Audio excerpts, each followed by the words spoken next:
morning and welcome to Cover 2 Cook.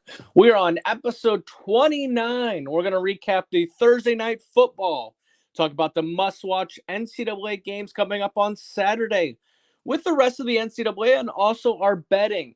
But before we get too far, let me bring on my co-host, Mr. Tim Cook. How you doing today? I am doing good. Should be an interesting Saturday full slate of games in the NCAA. And, we'll talk a little bit about the Thursday night game that was a little controversy going on. Yeah, so we'll start right there on the Thursday night football game. So as a Vikings fan, this was very frustrating. The stat lives on that the Vikings, or that any team that plays the Detroit Lions, loses the following week. But as a Vikings fan, this was a tough one. You had to get this win.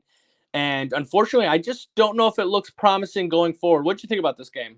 Yeah, the game started out really fast. I mean, for the first time this year, both teams on their first two possessions scored touchdowns. I mean, next thing you know, it's 14-14. It's like, holy cow, we might be looking at a 35-30 game. But then everybody kind of settled down and the defense started to settle down. I think the biggest key, too, is the how the Rams kept in this game in the first half by the three defensive PI call or holdings and PI calls kept the Rams drives alive. That's what kind of kept them in the ball game, and next thing you know, it's 14-14. So that was just, it just seemed like, the Vikings, their defense it's getting exposed again, and that's the second game in a row. It's getting exposed. I mean, Stafford, that Rams team is a totally different team. They're not a 2-4 team now that they have Cooper Kupp and Puka Nacua. This team, I think, is legitimate for their division. I mean, you've got the Seahawks, you've got the Arizona in there, and the 49ers are reeling right now. I mean, this could be – the Rams could come back around on this, And I thought that one play that Jefferson caught down the sideline when he doubled, he was bobbling and caught it. I thought that was so awesome, And it just seemed like there was too many defensive penalties for the Vikings. And, they had that safety at the end, but the no face mask. I mean, that was a blatant call. Come on. You mean to tell me you missed that? The referee's 4 feet away from it. He's not even 4 feet away from it. And you could tell in the replay, he looks around to see what had happened and doesn't do anything. He's standing right there. You have another referee at the other end, can see the mask being pulled. You have two referees on each side of the ball, and you mean to tell me you guys couldn't confer to see that? Come on. Yeah, that's bad. I definitely think so. I mean, so when you look at this game, the Vikings started out great with passing to Justin Jefferson. I mean, I think he had like 6 catches in the first quarter, or even at least in the first half. I mean, they only targeted him 9 times. They weren't shutting him down. Like, keep going back to it. I just that was a bad decision of, I mean, if he's open, why stop doing that? Force some. So what, you throw an interception, whatever. When you look on the defensive side for the Vikings, it's tough. It's tough to think that this was a defense that was number 1 ranked going into last weekend and then gets 2 big losses. And I will say, you make that sack that Stafford gets out of and throws a touchdown to Cooper. Yeah. I mean, the whole game changer. Like, you guys can't let that happen. But I think they're just doing too much. Just play defense. Stop doing this bluff stuff. I know it made you guys look great in these first upcoming weeks, or these first start of the season, but now it's killing you guys. I mean, the Detroit game, I talked about how much open wide receivers, but I didn't know going into this game that Puka was an option. I knew it was Cooper. They talked about that last Sunday, but I didn't know. I mean, right when Anthony McVay at the beginning of the game, or they were interviewing before the game, and he said he may get a few touches. He may only get 10 to 20%. Hell, he had he was in there for 35% of the plays.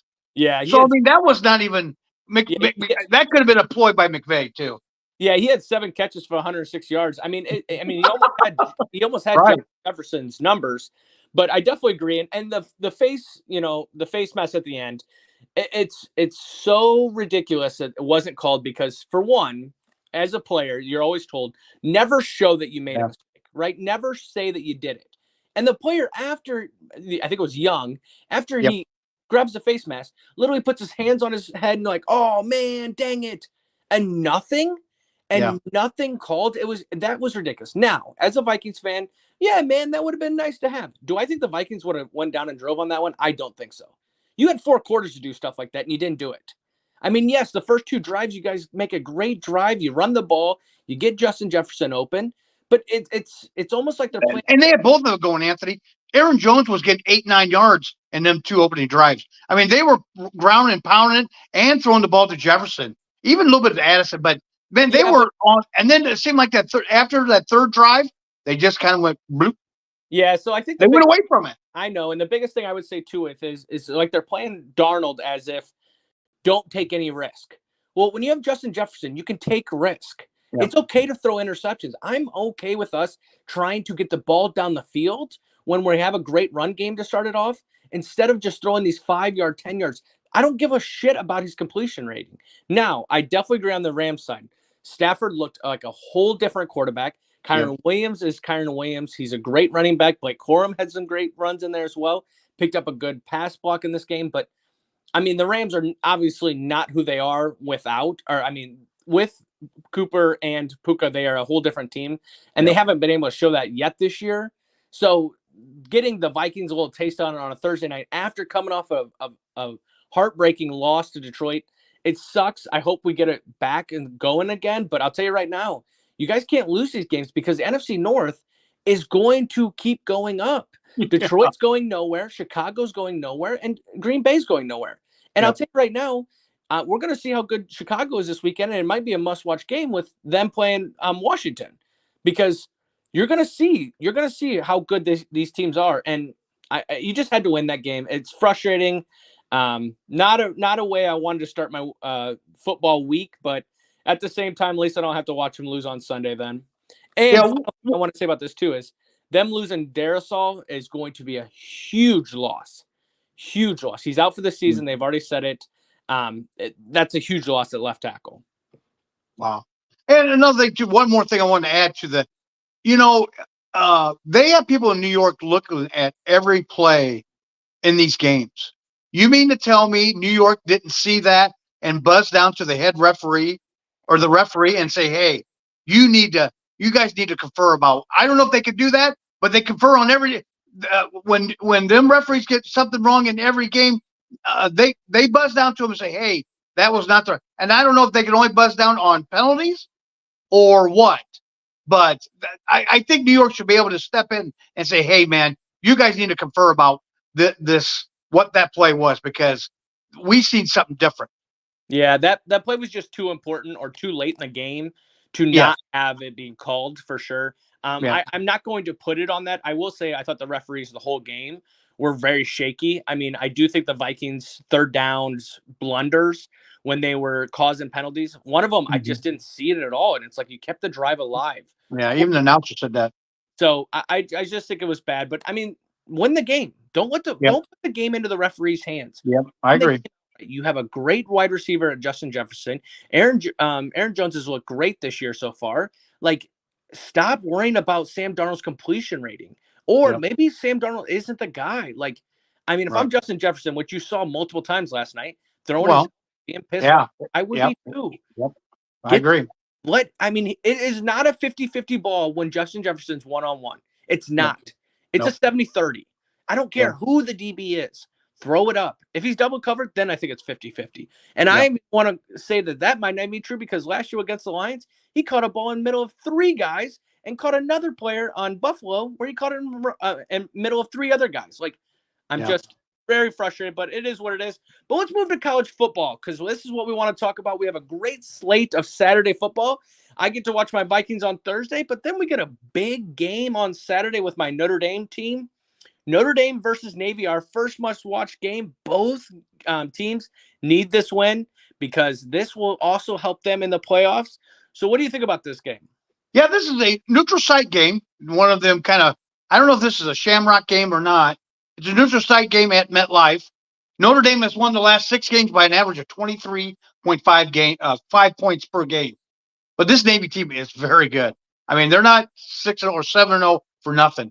Navy relies on that quarterback, Blake Horvath, that has 10 touchdown passes. He is the only player that has 10 touchdown passes, throwing passes, and rushing touchdowns. in the nation. Navy is second nationally in turnover margin, so their defense is pretty good. But Notre Dame, I mean, Riley Leonard, he's been coming on, and he's kind of settled down as a run pass threat too. So Notre Dame's defense is as good as any team in the nation. I put it up against it, allowing only 10.8 points per game since losing to Northern. So I think that's going to be good. These teams haven't met in MetLife since 2010. This might be the best game. I started thinking about this might be the best game at MetLife since the Jets and the Giants. They're not very good. Yeah, I definitely agree. I mean, looking at this game, like for Notre Dame, they have to rely on the running game, and they have to keep the big plays down for Navy. This is a game where if Navy throws, if they get the throwing of the ball going, I mean, but just looking at Notre Dame's defense, they have great DBs. I don't know if they're all back off injury. I know last week we had a couple on injury, but they got to stay disciplined as well. This is what type of game where if you're not with your run gaps and things like that as well, Navy's going to exploit it and they're going to keep going at it. But they also have big wide receivers. So it might not be a bad situation to kind of get a little bit rolling the coverage to some of these wide receivers. But I definitely think this Horvath or whatever for Navy, he's got more passing yards than rushing. And for a military school, that just doesn't seem that seems surprising. But if you look at the other game that we're going to have a couple weeks from now, the Army game, they got the same thing there as well. So, this would be a great game for sure. Yes, most definitely. But, I mean, and the other thing, too, about this one, this is what we were talking about last week of Navy versus Army. If they want to play in the conference championship or if they want to have this game at the end of the year that means so much, they have to go through Notre Dame. Yeah. Can they go through Notre Dame here? And this will be one of my bets later. I don't know if they will. Yeah, I agree. I think in the end, I think Notre Dame's defense will come through. They've been playing, like I said, their defense this year has been. I'd put it up against any defense in the nation right now. Any defense. Yeah, no, I definitely agree. I mean, but Navy's defense isn't nothing to No. So I think for the Notre Dame, they just got to get the running game going. I mean, they have to. I definitely agree. They live. Jeremiah Love has got to get going. Yeah, well, and even Riley Leonard. Leonard's been running the ball really good as well too. So, well, and either the other one too. You have Jeremiah Love, and then the other running back as well. That Price, I think it is, or whatever. Yeah, yep, you're right. If they can get going, I think that opens up the pass game because Riley Leonard. We've figured out since the beginning of the year with our frustration, he is not going to throw the ball deep on you. So if you get the running game open, it opens up for play action for your 5-10 yard out routes, in routes, slants, stuff like that. So, but and I think Navy's defense is going to stack the box and make Leonard throw the ball down the field, which he's struggled this year. So if I was playing against Notre Dame, I would too. Most definitely. I'd put 8 in the box and beat me on the outside. Yep. 7 in the box, beat me on the outside. Like 4 on the outside. That's how Northern Illinois or NIU beat them. So So that's our first must-watch game. Our second must-watch game is number 21 Missouri versus number 15 Alabama. Now, we're not saying this might be the best game of the weekend, but this game has a lot of implications of what the playoff talk because both of them are just sitting by a thread right now. What do you think about this game? I like this game. Missouri's coming off that big victory last week where Brady Cook got injured. He went to the hospital, and he came back and threw a touchdown pass. It was just like – it was unbelievable. He had 194 yards rushing. Alabama's coming off that big loss to Tennessee, 24-17. Milroe's got to play better. He threw for 239, a touchdown, and 2 interceptions. Missouri's going to be without their star running back, Nate Noel. So that's going to kind of hurt them. They're going to have to rely more on the passing. Alabama has to play better and stop committing dumb penalties. If they do that, it could be a long day. This is going to be probably one of my best bets. So we'll leave it at there. Well, and I definitely think the Brady Cook situation was definitely unique with last week going to the hospital, getting back, and then still playing. Like, usually if you're ending up going to the hospital, you're not going to be even back with that day. No, not usually. Yet alone, did you come back and put on a helmet and then go drive down? I definitely agree, but Alabama, I mean, you definitely said with Jalen Milroe, you got to stop having the interceptions, man. He's got to play smarter. If that means he runs more, that's okay. Like, you're big enough to run.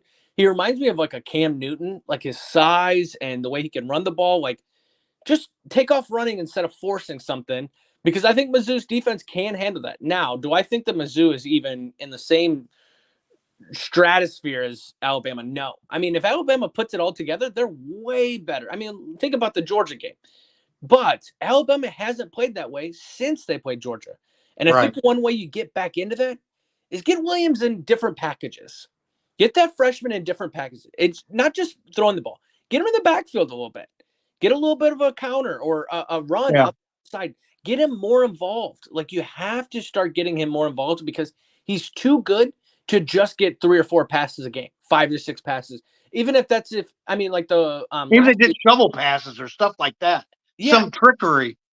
Because last week they even had to wait for him to get involved in the second half, and it was like, whoa, that is way too long for a superstar. We just got done talking about the Vikings and the Rams. Justin Jefferson is way too good to only get so many passes. And when it's going, keep it going. And that's what I think they got to do with Williams. They got to get him more involved. For Mizzou's side, Brady Cook has to play well, and hopefully he can muster up from all the injury and stuff like that. But he's got to get this wide receiver. I can't remember the one wide receiver. I want to say it's Branch, but I'm not sure. The one wide receiver that's really good. Yeah. Burden. Yeah, you got to get him involved. You got to keep this game going. But I really think it's one of these things where once you get the run going, it opens up play action.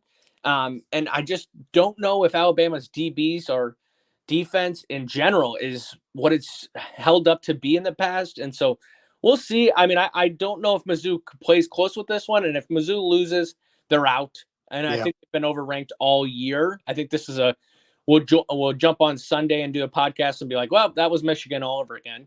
They're just overranked. They're not that good. At the same time, if Alabama loses this, holy shit, would I not want to be? Yeah, they might be calling for somebody's. He might be on the hot seat already within 7 or 8 games of the year. Well, a good thing Nick Saban's already watching all football, because maybe they bring him back after taking him off College game day. Yeah, kind of crazy. That takes us to our final must-watch game on Saturday. LSU versus Texas A&M, and we talked about last week, it's hard to play in LSU. Well, you know what? It's at Texas A&M, buddy. Yep. But it's also hard to play at Texas A&M at night as well. Yep. So we talked about how hard it was playing at LSU, but this week we're talking about now LSU's got to go to Texas A&M, and that's also a hard place to play at night. Yeah, I definitely agree. This matchup, they're both undefeated in SEC play. So this could determine first place in the SEC. So both teams started off shaky, losing their season openers. But since then, boy, they have been playing awesome ball. I mean, after this week, the Aggies only have one more game against a ranked opponent, and that's Texas. And that's at the end of the season. The Tigers' remaining threat is Alabama. But we know how good Alabama's been played lately. So you get Nussmeier against Wegman. Both teams can bring the pass rush, but LSU's stronger. And this game could come down to the kicking game. And, the advantage, I think, goes to LSU. They just got, better kicking team. Then you've got the 12th man in Kyle Field, like you said.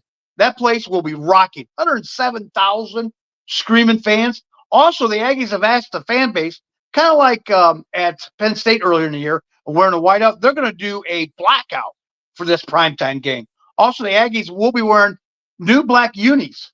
This should be a good game Saturday night, I think. Yeah, I don't care what you wear. It's better.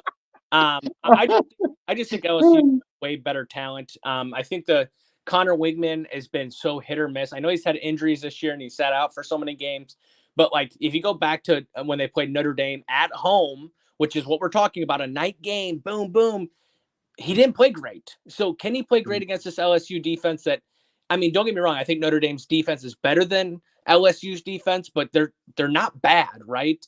LSU's got to get the running game started. They've been pretty successful when they get that running game started, because then it opens for the long, deep ball play actions, and that's what they've been hitting on them. If they can keep that running, I definitely agree. But LSU's defense versus the Aggies run game. Aggies live and die by that run game. If they can't get that run game started, it's a long day for them. But if they get that run game started, that's where that Connor can get that 5 yards, a 10-yard. He doesn't have to throw the ball deep. When he starts to have to force the ball, that's when we start to see the shaky of Connor. But Both teams also have a lot of penalties as this season has gone on. A lot of dumb penalties. I've seen Brian Kelly get pretty frustrated on that sideline, and I definitely think that that's going to be a key into this one is who can play smarter. I mean, you want to play well, but play smarter as well. Just don't make stupid mistakes. Don't get behind the sticks. Don't 1st and 15, 1st and 20. Those are drive killers. So either one of these teams, if they can just keep it, just keep in front of themselves, they should be okay. This is also one of my bets as well. Okay. I went, after kind of giving those betting results, I was like, I'm going to have to kind of go back to those primetime games and sweat them out. But yeah, I think this will be a great game. It's a great way to finish the night's game. We've had bangers after week with games, but this week's a little bit slower, right? It's not as action-packed, but it's still a great day. And we'll talk about the rest of college football right now. Friday nights, because we are recording on Friday, you still have Boise State and UNLV. We get to see, now they're calling him Michael Myers because he's the way he stands in the backfield, but that Genty get to be on national television. On Saturday morning, we start with Ohio State and Nebraska. Ohio State ranked number 4 now after their loss to Oregon. See if they can bounce back with Nebraska. We have Washington and Indiana. Indiana creeping up now, getting into that top 13 with a 7-0 record. You have Ole Miss and Oklahoma. I wish this would be a great game. I really do. I just don't think Oklahoma, unfortunately, has the weapons, so Ole Miss should take this one. But Illinois versus Oregon, a great Big Ten showdown. I hope Illinois can stay in this game.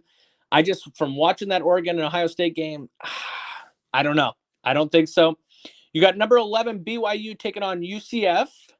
You have number 5 Texas coming off that loss to Georgia, playing Vanderbilt, who upsetted Alabama. Alabama upsetted Georgia. You do the full circle in this one. This will be a great game as well. Florida State versus number 6 Miami at night. You got Penn State versus Wisconsin. Kansas versus Kansas State at 7 p.m. And then SMU versus the Dukies. Now, this is one that I definitely got to kind of have to watch as well because both are 6-1. Only SMU's the ranked team in this game. What do you think about this Saturday? I think good. Indiana, College Game Day is going to be at Indiana, and their star quarterback hurt his thumb, which I was watching Pat McAfee today, that he possibly could be back in a couple of weeks. It sounded like to me it was like a broken thumb, but I was like, I can't believe he'd be back in a couple of weeks. But, yeah, that should be an interesting game. Like you said, the Oregon and Illinois, God, I hope I just don't know. I can see a letdown from Illinois. I can see him just getting spanked on this one. After last week just having to play up against Michigan and then have to go out to Eugene against that crowd, I got a bad feeling that they might just get smacked around. So, I mean, we've got some really good games ahead of us for Saturday and night. Yeah, I agree. I really hope that Illinois can compete with this. I just think you had a big game last week. Now you got a big game this week. It might be too much. And I will say, after watching Texas play the way they did against Georgia, I mean, I'm leaning now towards Oregon. I mean, I know they're the number one right now and everything like that, but Oregon looks really good against a really good Ohio State team. So we'll see. Hopefully Illinois can just run the ball and keep the clock on their side. But keep Gaber off the field. Yeah, I just don't know how that is. And I think also, another game to talk about too is what could have been. And I think we say what could have been Miami versus Florida State. Obviously, Florida State sucks this year. But in the beginning of the year, we were like, they're ranked number 10. It was like, oh my gosh, that Saturday, Miami versus Florida State. Oh my God. Yeah, obviously one team took advantage of it, and the other one is taking a big dump on the field. So, and I think that Vanderbilt, can Texas bounce back?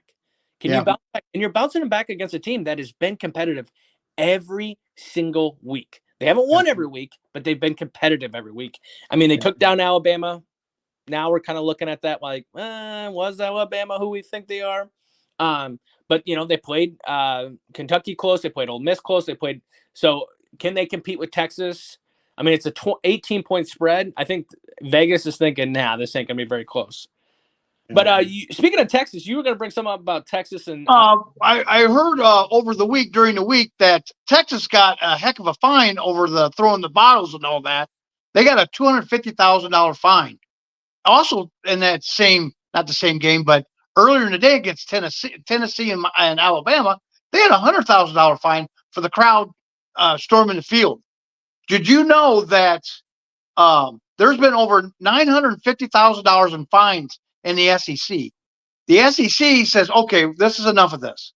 So they came up with a rule that if the home team storms the field and they find you, the SEC finds you, the opposing team gets the fine.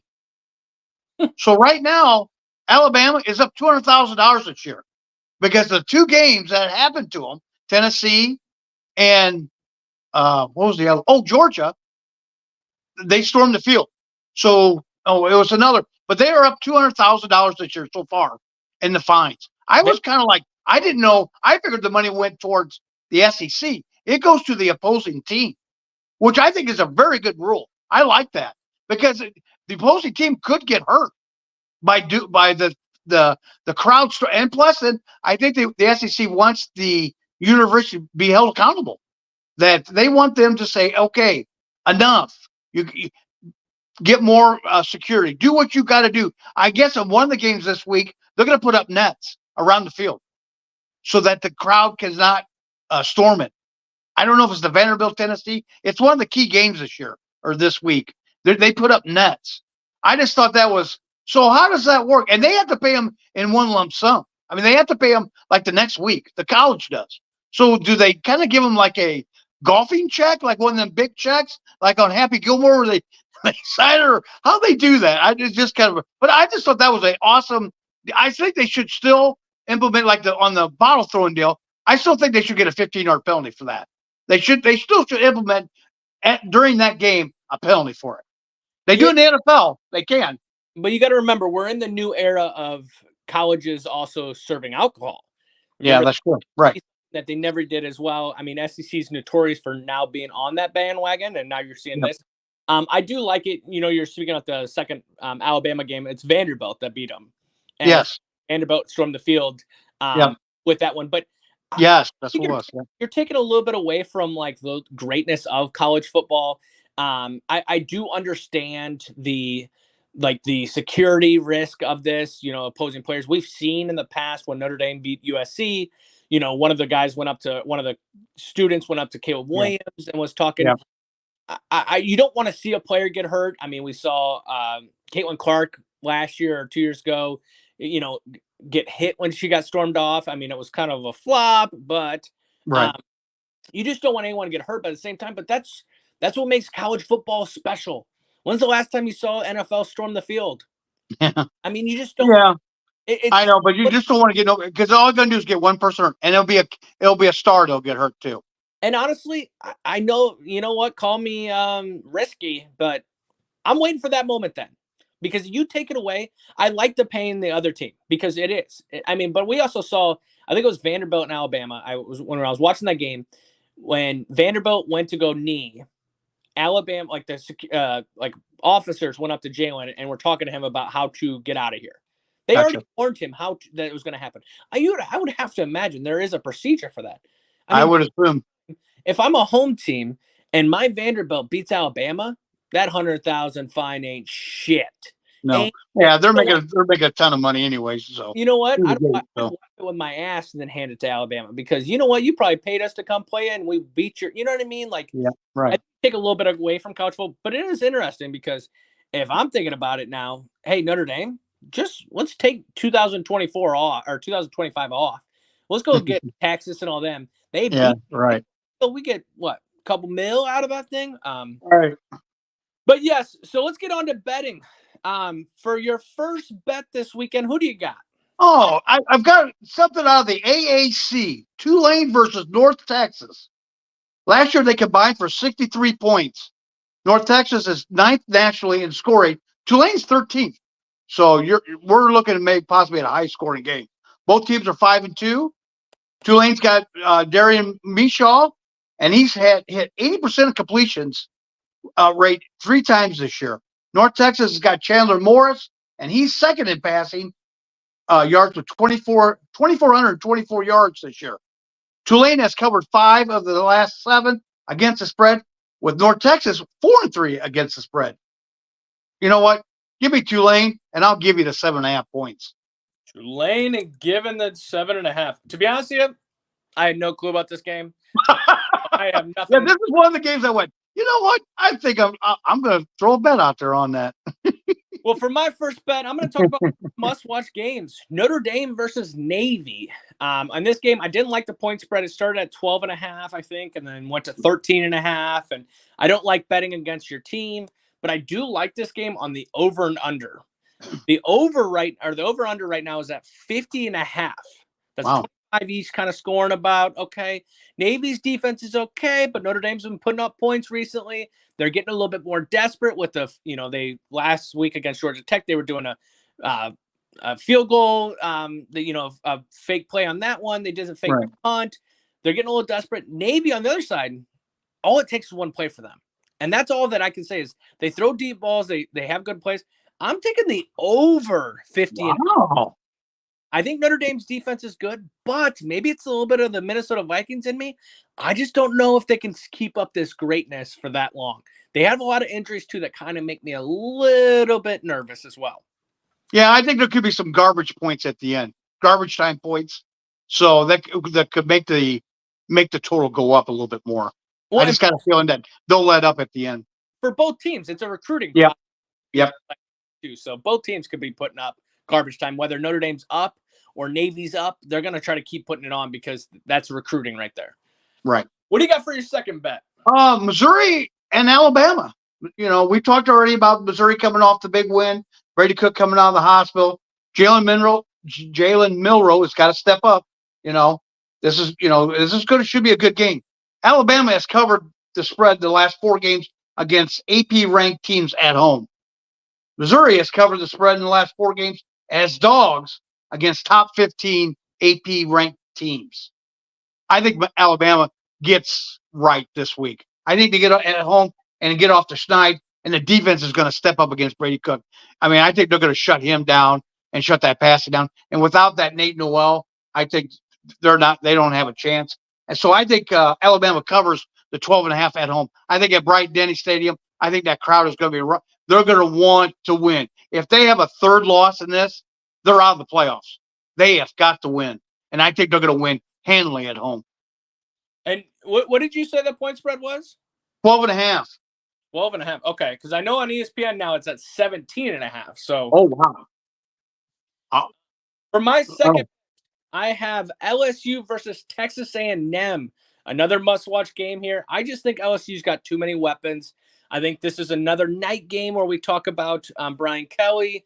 I don't see how. I mean, yes, I do think Texas A&M's playing better ball than they did in the beginning of the year, but I don't know if they're playing that great. And what I mean by that is, oh man, they got that win over Mizzou. Yeah, well, we were kind of all talking about how Mizzou wasn't that team this year. So I think in this game at home, they're going to compete. Don't get me wrong, but I'm taking the money line on it. It's a 1-point spread on it. So I am taking LSU on the money line. Wow. Oh, that's woo. I don't know. I like Texas A&M at home. I just think that crowd, and they'll just be pumped, ready to go. And I don't know if LSU will be able to handle all that. I think if Notre Dame can handle it, I think LSU can this year. I think LSU is a better team. Yeah, I agree. So, what do you got for your third bet? We're going to go late night, way late night. Like this game will start about midnight Eastern time, so 11 o'clock around here. Nevada at Hawaii. Nevada has lost 7 of the last 9 road games, and now they have to go to Hawaii. And they have to stay up late to watch this one, everybody. Nevada's led by Brendan Lewis, and he's completed 62% of his passes. Nevada has averaged 199 yards on the ground this year. And Hawaii is led by quarterback Braden Schaefer with his 60.9% completions, and the running game is led by Landon Sims. Hawaii is averaging 83 points of yards a game on the ground. Nevada has failed to cover the spread in 4 of the last 5 games as a favorite. Hawaii, on the other hand, has won 5 of the last 6 as an underdog against Nevada. You know what? It seems like everybody goes out to Hawaii, and they struggle to do anything. So you know what? I'll take the Hawaii, and I'll take the 2.5 points. Hawaii giving 2.5. I like this game as well. I think this will be a good I think Hawaii's getting 2.5, buddy. Yeah, they're getting 2.5. Okay. And then for my final bet of it, I'm going back to a dog they're actually a dog in this game, but one that I've been betting on that I've been really liking, BYU versus UCF. BYU is a dog. They are a dog. They're the 11th ranked team against the UCF. No major injuries. I mean, I was double checking. I'm triple checking. Like, why are they dogs in this game? Are we serious? We're gonna we put a little respect on their name. And we're gonna take it right back off. UCF is 3-4. They're 1-3 in the Big 12. The Big 12 is a shit conference this year. Okay, it's a hit or miss. Okay, BYU coming in here just does not make sense to their dogs. So I'm taking the money line. If you want to be a little bit less risky, get the 2.5 points in this game. But I don't see where there's a single F that BYU loses this game. I'm hammering this game. Yeah, I think that's a great bet because BYU's just playing really good football round. They have been all year long. I mean, they came from behind against Oklahoma State at home last Friday night, and came back and won. They're right now probably one of the hotter teams in this college football right now. Yeah, I didn't. When I saw it, I was like, oh, there must have been an injury running back, right? And I looked, and I'm like, nothing. And they were like, well, UCF comes off of a good win, and it's like, I don't give a shit about UCF. BYU's the team that's ranked right now. So, right. But that is our gambling this weekend. If you do take any of our advice, please bet responsibly. We're just two goons talking about college football, throwing our own hard-earned money on these games. We'll be back on Sunday to talk about the must-watch for NFL. There is no London game this Sunday, so it'll be all on Sunday. And then I believe there's only one Monday night game, so that'll also help as well. You'll get an action-packed of Sunday of NFL. But if you like what we do, please comment, subscribe, comment and subscribe on us, or even share it if possible. But we want to thank all our fans as we hit the 29th, and we'll be on the 30th episode when you hear us next. Thank you guys, and have a great college football Saturday.